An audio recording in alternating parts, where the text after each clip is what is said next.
New Zealand faces a nightmare scenario. A deadly bacteria sweeps through the air, claiming lives and leaving the country deserted. Imagine walking through your favorite places, only to find them empty and silent. The government? Gone. Contact with the outside world?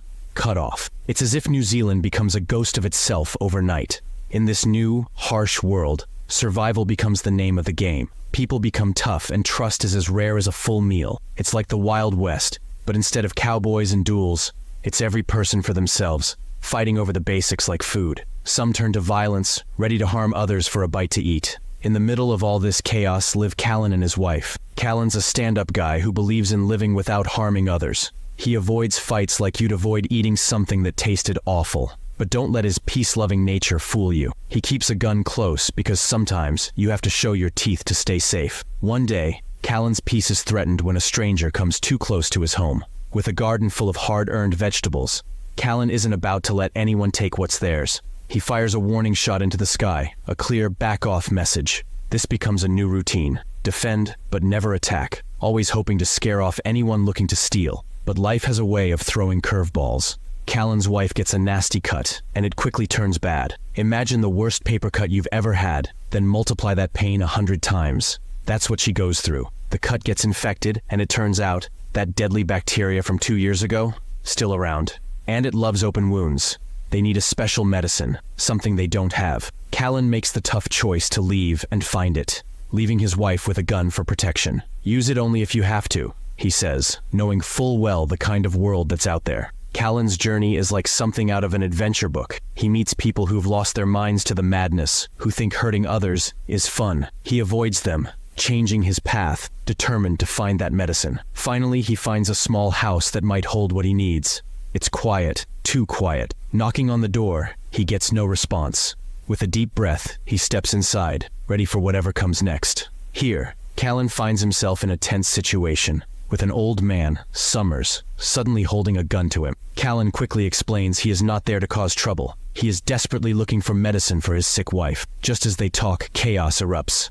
Attackers are outside, launching a fiery assault on the house. Summers, showing courage like a lone hero in an action movie, takes a stand against the attackers while instructing Kallen to tackle the fire. It is a real test of teamwork, under fire. Summers then makes a deal with Kallen. He has enemies galore, and if Kallen helps him out for a week, facing off these threats, he will reward him with the much-needed medicine. Kallen, feeling stuck between a rock and a hard place, agrees. Summers has rigged the area with traps, catching some of their attackers like flies in a web. Kallen, with his engineer's mind, enhances their defenses with electric traps, turning the house into a fortress.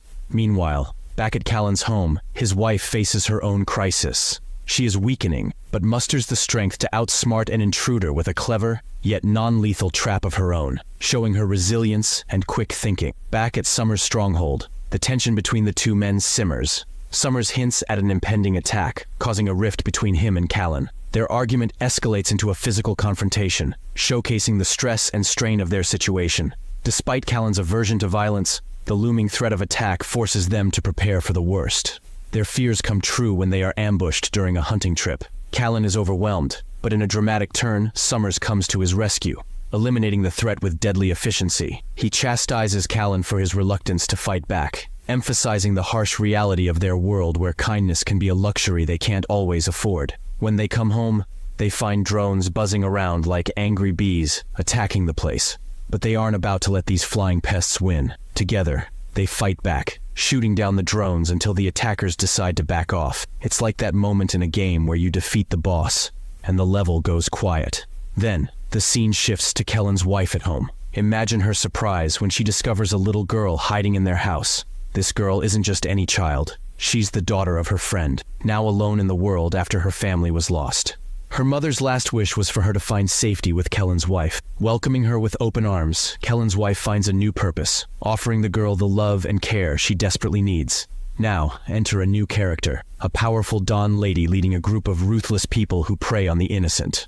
It's a sharp turn back to the darker side of our tale. Meanwhile, back at Summers' house, Kallen hears something in the basement and reacts, but it's a false alarm. Summers explains that a scared kid is hiding there, one he rescued from a bad situation. This act of kindness turned many against Summers, making him a target for revenge.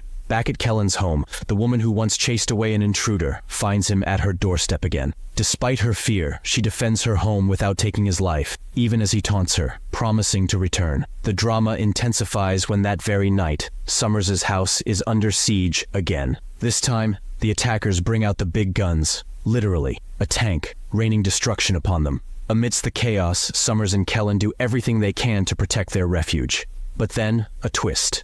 The enemy makes it into the basement, coming face to face with the child Summers had saved. He ties a bandage on the child's mouth, and ties his hands too. In a daring move, Kallen's father, a man with dark intentions, sneaks into Summers and Kallen's hideout. He's not just any intruder. He has a vendetta and a plan to turn innocent lives towards a path of crime, including his own son, Kallen, and a young child he takes a dangerous interest in. Despite his harmful ambitions, Kallen's father retreats when confronted with his son, leaving behind a trail of tension and unanswered questions.